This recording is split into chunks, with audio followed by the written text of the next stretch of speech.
Dostlar salam. Bugün də dövlət qulluğu üzrə qəbula düşmüş sualın izahını vermiş olacağam.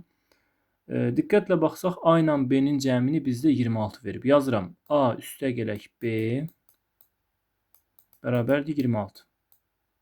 Eyni zamanda S ilə C-nin cəmini var verib burada. S ilə C-nin cəmi bizə B verilib.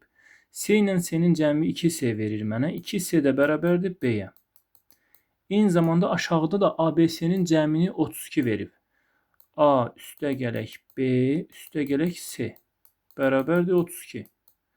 A ilə B-nin cəmi məndə 26 varsa, bu AB-nin yerinə, yəni A üstəgələk B-nin yerinə 26 qoysam, C-nin də qiyməti belə çıxır 6 olmuş olur.